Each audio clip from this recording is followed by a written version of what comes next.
Hello friends, स्वागत है आपके अपने चैनल टीच लैब में। आज हम लोग देखेंगे बीपीएससी टीचिंग एग्ज़ाम जो कि 2023 के लिए है। उसमें हम लोग साइंस का क्लास 6 वाला वो 9वां अध्याय हम लोग शुरू करेंगे। इससे पहले हम लोग 8 अध्याय देख चुके हैं। अगर आपने उसको नहीं देखा है तो वीडियो जाके प्लेलिस्ट में जाइएगा, वहाँ पे बीपीएससी टीचिंग एग्ज़ाम का एक प्लेलिस्ट बना हुआ है, उस पर क्लिक करके आप सभी देख लीजिएगा। इसमें आपको फ़ायदा ये होगा कि आपको पूरा बुक पढ़ने का ज़रूरत नहीं होगा। इसमें जितना भी उस टॉपिक में हमारा जो दिया है इम्पोर्टेंट चीज़, उसको हम लोग इसमें अध्ययन कर लेंगे। ठीक है, इसमें 1 to 5 में बोला गया है कि एससीईआरटी बुक से पूछेंगे, तो इसीलिए एससीईआरटी बुक जो कि बिहार बोर्ड में चलता है उसको हम लोग मद्देनज़र रखते हुए शुरू किए हैं। ठीक है, तो अगर आप इस चैनल पे नए हैं तो चैनल को सब्सक्राइब जरूर कर लीजिएगा। ठीक है, चलिए बिना देरी किए हम लोग वीडियो को शुरू करते हैं। देखिए, पहला जो इस अध्याय का नाम है, 9वां अध्याय का, इसका नाम है जंतुओं में गति। इसमें जंतुओं में गति का मतलब है, इसमें जो है हमारे हड्डियों के बारे में, जीव जंतु के हड्डियों के बारे में चर्चाएं की गई है। ठीक है, तो इसको हम लोग देखेंगे। ठीक है, इसको अच्छे से अगर हम देख लेते हैं तो हमारा कोई प्रश्न नहीं छूटेगा। और साथ में क्या करेंगे, जो एससीईआरटी के पीछे में कुछ क्वेश्चन दी हुई होती है उसको भी हम लोग पढ़ेंगे। देखिए, जब हम एक स्थान से दूसरे स्थान में जाते हैं तो इस प्रकार में क्या होगा, हमें गति जो है गमन कहलाती है। अगर हम एक जगह से दूसरे जगह जाएंगे तो वही ना हमारा गति होगा। समय के साथ जब स्थान परिवर्तन होता है ना, तो साथ ही हम इस स्थिर में रहकर विभिन्न क्रियाओं में संपादित करते हैं। करने के लिए अपने अंग को क्या करते हैं, गति उत्पन्न करते हैं। जैसे मान के चलिए, कोई भी चीज़ को हम लोग क्या करते हैं, हाथ से भी चला के उसको गति में करते हैं, एक जगह पे रखे। जैसे सिलाई मशीन को अगर बात किया जाए तो हाथ वाला सिलाई मशीन को क्या करते हैं, एक जगह रह के भी उसको क्या करते हैं हम लोग, गति करते हैं। तो किसके मदद से करते हैं हम लोग, अपने हाथों यानी अपने शरीर के अंगों का उपयोग करके। ठीक है, चलिए यहाँ तक समझने में आपको कोई परेशानी नहीं हुआ होगा। देखिए, शरीर में गति उत्पन्न करने के लिए अंगों को मोड़ना पड़ता है ना। गति जब आप करिएगा तो आपको पैर, हाथ, ये सब क्या करना पड़ता है, मोड़ना पड़ता है। आप ही को नहीं बल्कि जितने भी जीव जंतु हमारे धरती पे एग्जिस्ट करते हैं सभी को ये करना पड़ता है। शरीर का वह भाग जो मुड़ता है, ठीक ना, जहाँ से मुड़ता है उसी को क्या कहते हैं हम लोग, संधि कहते हैं या जोड़ कहते हैं। अब यहाँ पे आपको समझने का बात है कि ये याद नहीं करना है ना। संधि क्या होता है, संधि जब दो चीज़ कहीं पे मिलता है तो उसको क्या कहते हैं, संधि कहते हैं या फिर जोड़ कहते हैं। तो जब दो हड्डी मिलेगा तो उसको हम लोग क्या कहेंगे, संधि या जोड़ कहेंगे। ठीक है, हमारा शरीर अस्थियों के ढांचे से बना है। अस्थि मतलब हड्डी, ठीक है, उसके ढांचों से बना है, जिसे हम क्या कहते हैं, कंकाल या कंकाल तंत्र कहते हैं। देखिए, हड्डी को हम लोग कंकाल कहते हैं जब सभी हड्डी एक निश्चित क्रम में मतलब लगा हुआ होता है तो उसको कंकाल तंत्र कहते हैं। ठीक है, इसमें दिक्कत नहीं होगा। अगर मान के चलिए एक हाथ का हड्डी तोड़ के लेके आ जाएंगे तो उसको क्या कहेंगे, सिर्फ कंकाल कहेंगे। लेकिन पूरा एक शरीर का पूरा ढांचा जो कि एक मतलब सिस्टमेटिक ढंग से लगा हुआ है तो उसको क्या कहते हैं हम लोग, कंकाल तंत्र कहते हैं। तो आप देखिएगा कि हर एक स्कूल सब में जो छपा हुआ होता है तो वहाँ पे कंकाल तंत्र छपा होता है ना। और उसके बगल में अगर जहाँ देखिएगा तो जब कोई स्पेशल कोई पार्ट शरीर का लगा होता है तो वहाँ पे अस्थि सिर्फ लिखा होता है। ठीक ना, तो इसमें आप कन्फ्यूजन नहीं होना है। देखिए, शरीर में मुड़ने वाला भाग वास्तव में अस्थियों का क्या होता है, संधि स्थल होता है। अगर जहां एक दूसरे दो हमारा हड्डी नहीं जुड़ा रहेगा तो वो कभी भी मुड़ने के लिए क्या है, सक्षम नहीं होगा। ठीक है ना। अब देखिए, अनेक अस्थियां एक दूसरे से क्या होती है, जुड़ी होती है। हर एक हड्डी जो है एक दूसरे से जुड़ी होती है ना। अस्थियों के प्रकार, अब अस्थि के जो है हम लोग प्रकार अगर पढ़ लेते हैं तो उससे क्या होगा कि हमें समझ में बहुत अच्छे तरीका से आ जाएगा। हड्डी 4 तरह से जुड़ा होता है हमारे शरीर में, जिसमें पहला है कुंदक खलिका। इसको बॉल एवं सॉकेट ज्वाइंट इंग्लिश में कहते हैं। ठीक है, बॉल एवं सॉकेट। इसमें क्या होगा, देखिए, ये जहाँ पे जुड़ा होगा, एक मतलब समझिए कि एक खाली जगह होगा और उसमें एक कोई दूसरा डाला हुआ, जिस तरह से हमारा साइकिल का छर्रा टाइप का जो होता है वो क्या रहता है, गोल गोल घूम सकता है, यानी चारों साइड में ऊपर नीचे आगे पीछे सब तरफ घूम सकता है, उस तरह को हम लोग कहेंगे बॉल एवं सॉकेट। जिस तरह से आप कंधे को देखिए, कंधे पे जो है आपको लगेगा कि एक अंदर में खांचा बना हुआ है जिसमें हमारा ये हाथ का जो है वो हड्डी उसमें फंसा हुआ है और उसको हम चारों तरफ घुमा सकते हैं। अगर इस तरह का बात कहेंगे तो उसी को हम लोग क्या कहते हैं, कंदुक खलिका यानी बॉल एवं सॉकेट ज्वाइंट, ठीक ना। ये आपको कहाँ मिलेगा, कंधे की संधि में, यानी कि जहां से कंधा और हाथ जो है जुड़ा होता है हमारा हड्डी, ठीक है। हाथ की हड्डियां की ऊपरी बेलनाकार भाग कंधे में क्या होता है, कटोरी नुमा गुहा में। अब देखिए गुहिका क्या होता है, गुहा जो होता है खाली जगह को गुहा नाम से जानते हैं। जैसे मुंह में क्या है, खाली जगह है, तो इसीलिए हम लोग उसको मुख गुहा कहते हैं, ठीक है। उसी तरीका से हाथ के अंदर भी हमारा एक कटोरा रहता है, उसमें क्या रहता है कि हाथ फंसा हुआ था, तो एक उसको क्या कहते हैं हम लोग, कटोरी नुमा गुहिका, जो स्वतंत्र रूप से क्या करता है, घूमते रहता है, घुमा सकते हैं जिधर मन करे उधर। तो हमारा जो है एक जो है संधि खत्म हो गया। दूसरा संधि देखिए कब्जा संधि। कब्जा संधि आप कह सकते हैं, जिस तरह से आपके दरवाजे में कब्जा रहता है वो क्या होता है, एक तरफ ही खुल सकता है, तो उस तरह से उसको हिंज ज्वाइंट भी कहते हैं हम लोग इंग्लिश में। ये आपको कहाँ कहाँ देखने को मिलेगा, एक देखिए घुटने पे, घुटने का अगर आप पैर हिलाते हैं तो वो सिर्फ क्या होता है, पीछे की ओर जाएगा, आगे की ओर नहीं जाता, यानी कि वो एक तरफ ही मुड़ पाता है, तो उसको कहते हैं कब्जा संधि, ठीक है। और जैसे हाथ का कोहनी के पास अगर हम लोग घुमाते हैं तो वो भी क्या कहलाता है, कब्जा संधि ही कहलाएगा। तो इसमें कह रहा है कोहनी और घुटने का जो संधि होता है ये क्या होता है, कब्जा संधि। इसके बाँह में क्या होता है, पैर से सिर्फ एक ही ओर मोड़ा जा सकता है। इसमें क्या होता है, बाँह को भी एक ही तरफ मोड़ सकते हैं, ठीक है, और आपका पैर भी क्या एक ही तरफ मोड़ सकता है। तो यहाँ पे हमारा दोनों जो है खत्म होता है, ठीक है। चलिए अब हम लोग आगे देखते हैं, आगे है धुराग संधि। क्या है, धुराग्र संधि। धुराग्र संधि क्या होता है उसको समझते हैं। देखिए धुराग्र का मतलब हुआ खूंटी संधि, जिसको भी हम लोग कहते हैं।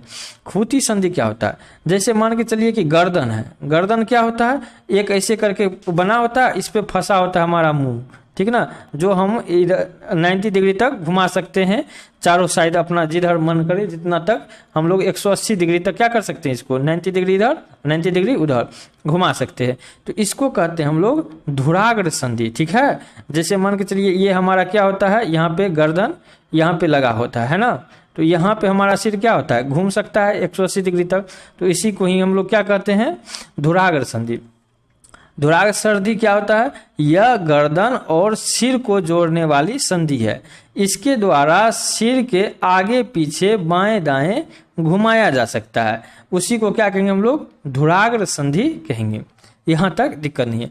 अचल संधि। अचल संधि क्या होता है, जो संधि, जो हड्डी जहाँ वैसा ज्वाइंट जहाँ पे हड्डी क्या हो, चल नहीं सकता, यानी कि वो उसमें कोई परिवर्तन नहीं हो सकता। जैसे आप देखिएगा हमारे शरीर में जो ऊपरी जबड़ा है, वो ऊपरी जबड़ा क्या होता है, वो हमेशा फिक्स होता है, निचला तो हिल जाता है, बोलते वक्त निचला या खाने वक्त निचला ही हिलता है, ऊपर वाला नहीं हिलता है। और हमारा खोपड़ी जो है वो फिक्स होता है ना, अगर आप गर्दन हिलाते हैं तो खोपड़ी सहित घूमेगा, है ना। ऐसा नहीं है कि खोपड़ी को आप किसी और डायरेक्शन में कर लीजिएगा, गर्दन को किसी और डायरेक्शन में, नहीं हो सकता। तो इस तरह को कहते हैं हम लोग अचल संधि, यानी कि खोपड़ी में जो अस्थियां को संधियों में जो उदाहरण होता है ये क्या होता है, अचल संधि। जैसे ऊपरी जबड़े की और खोपड़ी के मध्य जो है ये संधि क्या होता है, ये दोनों संधि मिलके क्या कहलाता है हमारा, अचल संधि। ये क्या होता है, ऐसा क्यों कहते हैं, ये हिल नहीं सकता है, ठीक है, ये हिल नहीं सकता। यहाँ तक आपको कोई दिक्कत नहीं होगा, हमें आशा है, ठीक है। चलिए अब हम लोग आगे देखते हैं। आगे कहता है कंकाल तंत्र में जो है इस अस्थि के अलावे उपास्थि भी मौजूद होता है। अब देखिए एक होता है अस्थि, एक होता है उपास्थि। अस्थि जो होता है इसमें जो है कैल्शियम कार्बोनेट का मात्रा ज़्यादा होता है, जिसके कारण ये बहुत ज़्यादा मजबूत यानी कि कठोर होता है। उपास्थि क्या होता है, इसमें कम रहता है कैल्शियम कार्बोनेट का मात्रा, जिसके कारण ये क्या होता है, थोड़ा नरम होता है। जिस तरह से आप देखिएगा, अगर पैर का हड्डी, हाथ का हड्डी, ये सब क्या होता है, अस्थि होता है, सीने का हड्डी। लेकिन उपास्थि कहाँ देखने को मिलेगा, आप कान का हड्डी देखिए, कान का जो हड्डी है वो हड्डी नहीं है, एक तरह से क्या है, वो उपास्थि है। क्यों? क्योंकि उसको देखिएगा आप मोड़ सकते हैं, है ना, तो उसको उपास्थि कहते हैं।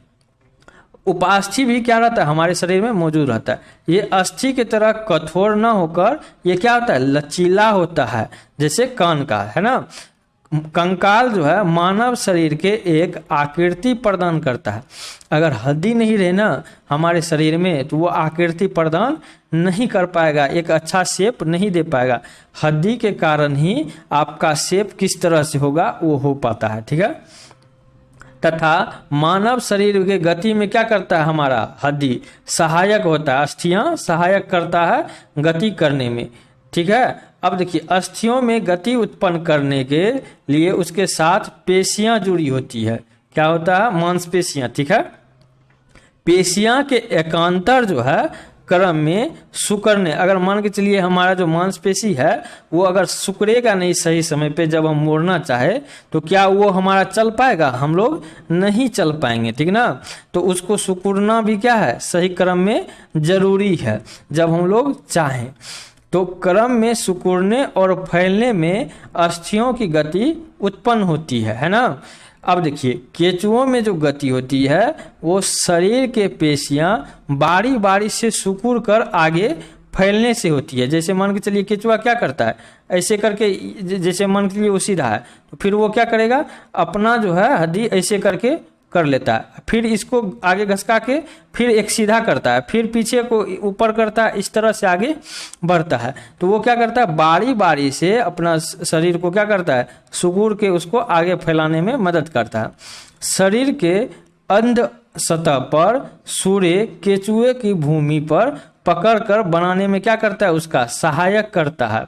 अब देखिए, घोंघा पेशीय पाद की सहायता से चलता है, वो मांस के सहायता से ही चलता है। वो क्या करता है, मांस के सहायता से पकड़ता है, उसका मांस थोड़ा क्या होता है, आगे का भाग थोड़ा मजबूत टाइप का, उपास्थि टाइप का होता है ना। अब देखिए, तेलचित्ते का शरीर एक कठोर बाहरी कंकाल से घिरा होता है। अब देखिए, कंकाल दो तरह का होता है हमारे शरीर में। हम लोग जो है वो हमारे शरीर में जो कंकाल है वो अंतः कंकाल है। देखिएगा, जितना भी हमारा हड्डी है एक भी बाहर नहीं दिखता है, वो क्या है, एक मांसपेशी से ढका हुआ होता है। लेकिन तेलचित्ता का, कछुआ का, ये सब का क्या होता है, ऊपर में इसका कंकाल पाया जाता है, तो इसीलिए उसको बाहरी कंकाल कहते हैं।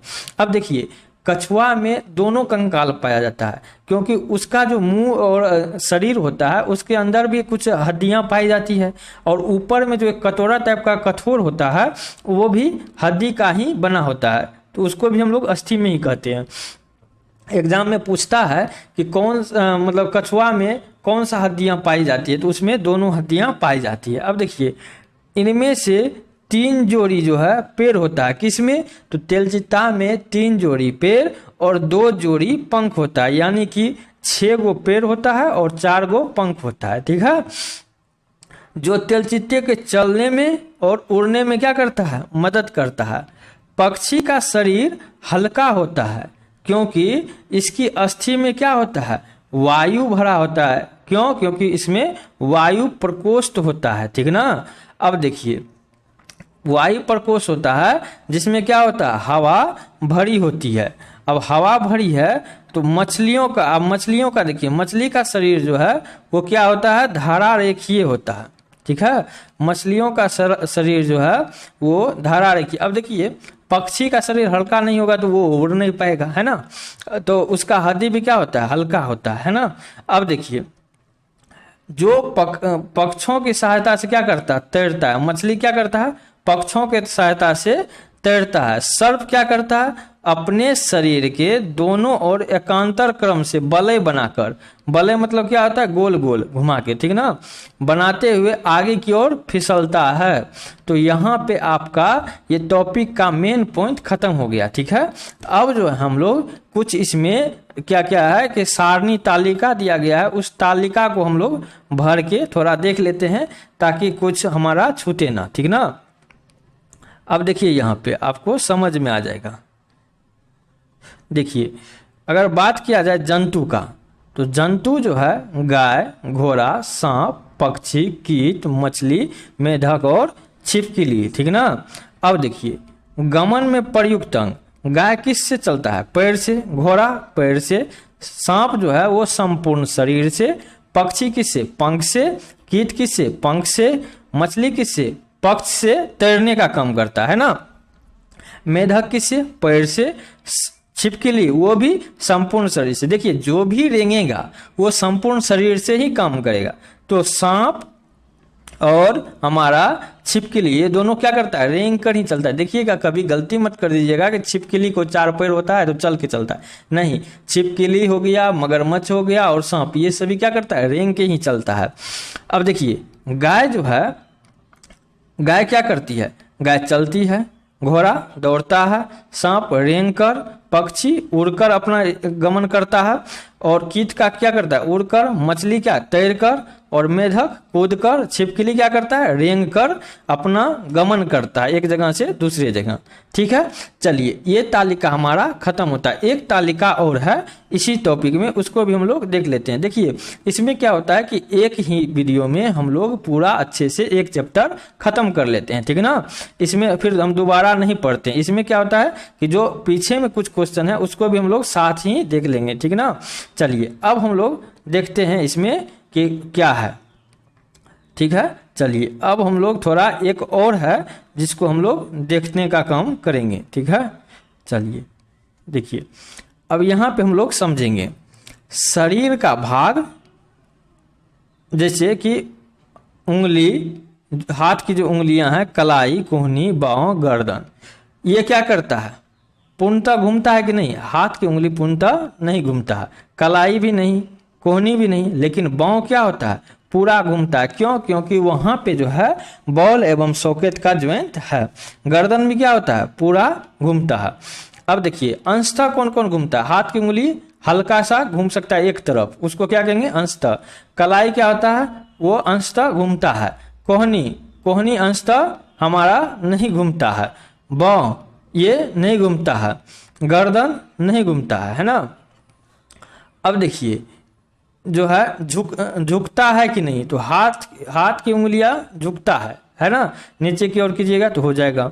कलाई का झुकता है, कोहनी का नहीं झुकता है, बाँह का नहीं झुकता है, गर्दन का नहीं झुकता है, ठीक है। अब उठता है कि नहीं? देखिए हाथ की जो उंगलियां होती है वो उठ जाता है, कलाई का उठ जाता है, कोहनी का नहीं, और बाँह का नहीं, और गर्दन का भी नहीं, ठीक है। अब गति जो है बिल्कुल नहीं करता है। तो देखिए हाथ की उंगलियां गति बिल्कुल नहीं करता है, तो उसमें क्या करना है? नहीं होता है इसमें। कलाई नहीं, कोहनी जो है गति करता है। यहाँ पे देखिए बाँह नहीं करता है, गर्दन नहीं करता है, ठीक ना। तो यहाँ पे आपको देखना पड़ेगा, ठीक है ना। थोड़ा इसको आप स्क्रीनशॉट के माध्यम से ले सकते हैं, ठीक है। ये आपका है, ठीक है ना। इसको आप लोग स्क्रीनशॉट ले लें, ठीक है। चलिए अब देखते हैं इसमें कुछ प्रश्न है, उसको हम लोग देख लेते हैं। देखिए इसमें क्या है कि अभ्यास के जो लास्ट में कुछ क्वेश्चन दी गई है उसको हम लोग पढ़ लेते हैं, ठीक है। देखिए बोलता है शरीर का अंग जहां से मुड़ता है उसे क्या कहते हैं? जहां से मुड़ेगा उसको क्या कहेंगे हम लोग? ज्वाइंट कहते हैं, यानी कि जोड़ कहते हैं। जोड़े को क्या कहते हैं हम लोग? संधि भी कहते हैं, ठीक ना। तो उसको हम लोग क्या कर सकते हैं? संधि या जोड़ दोनों कह सकते हैं ना। उसके बाद देखिए यहाँ पे शरीर के अस्थियों का ढांचा कहलाता है। जो ढांचा होता है उसको क्या कहते हैं हम लोग? कंकाल तंत्र कहते हैं ना। देखिए ऊपरी जबड़ा जो है और खोपड़ी, ये दोनों जो संधि जुड़ा होता है एक दूसरे से, वो क्या कहता है? अचल संधि। क्या होता है? क्योंकि ये चल नहीं सकता है ना। चलिए आगे देखते हैं निम्नलिखित में से किस जीव की अस्थियां खोखली और मजबूत होती? किसका होगा? पक्षी का। क्या होगा? पक्षी का। खोखला होगा तब ना उड़ेगा, अगर उसमें मांस या कुछ हो जाएगा तो वो वजन हो जाएगा, जिसके कारण वो उड़ नहीं पाएगी, है ना। तो पक्षी का। निम्न में से कौन सा जीव मिट्टी खाता है? कौन खाता है? केचुआ। इसीलिए इसको किसान का मित्र कहा जाता है, ठीक है।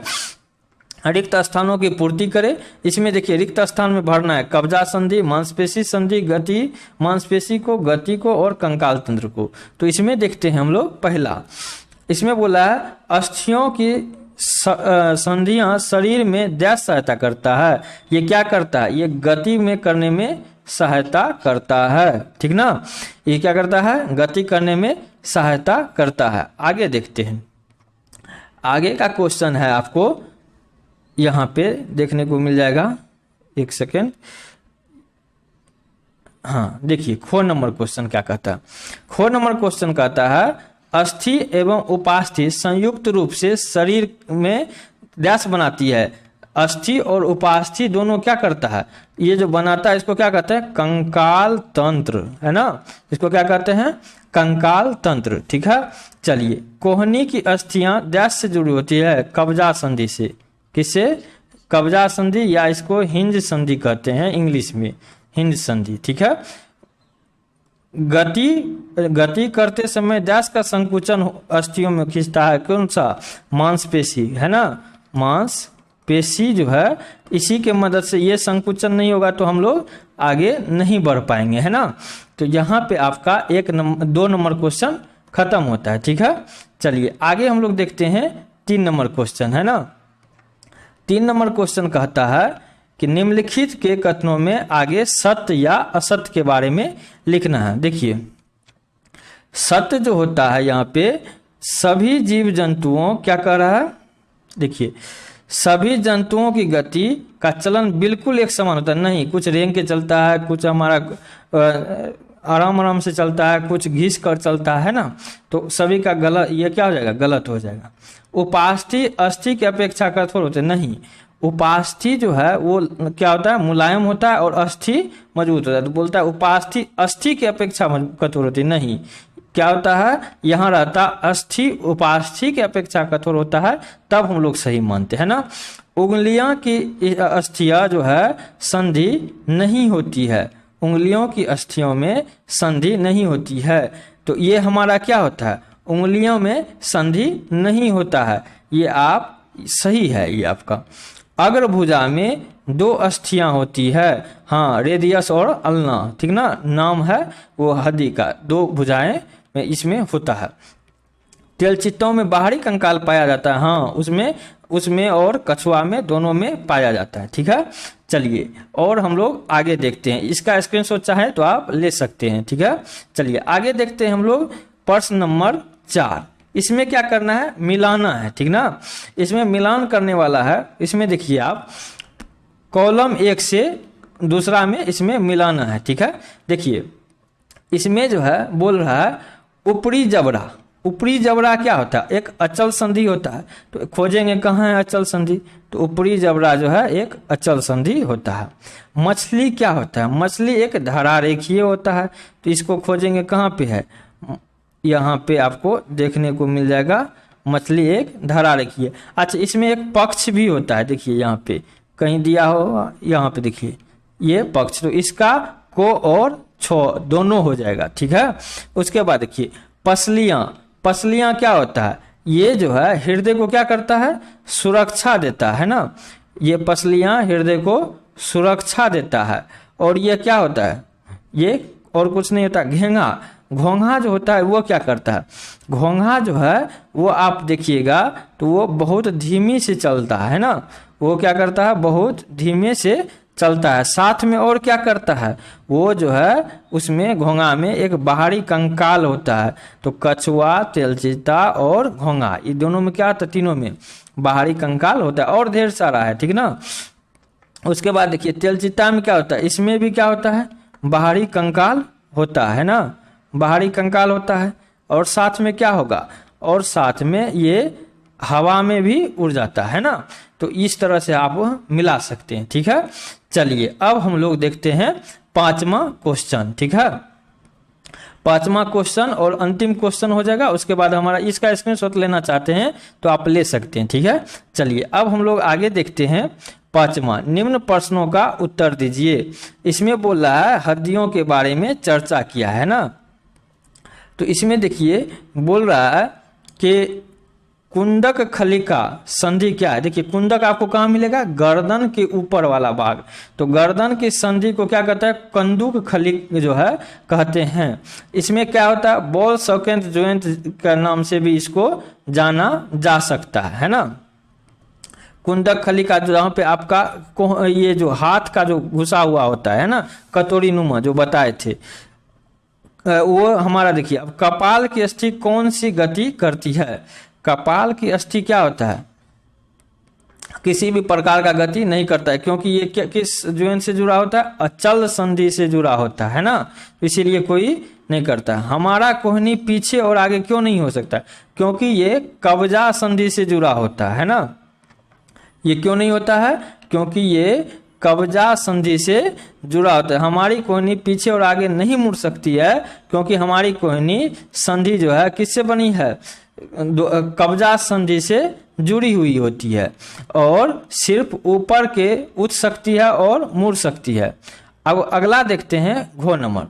हमारे शरीर के पाए जाने वाली, हमारे शरीर में जो पाए जाने वाली उपास्थि होता है वो कौन कौन होता है? कान का और नाक का हड्डी जो कि लचीला होता है, उसी को क्या कहते हैं? उपास्थि कहते हैं। उपास्थि लचीले होते हैं और ये अस्थियों से क्या होता है? अपेक्षा मुलायम होता है, जैसे कान का और नाक का हिस्सा। ठीक है, यहाँ पे आपका ये वीडियो खत्म होता है। ठीक है, यहाँ पे आपका जो है वीडियो खत्म होता है।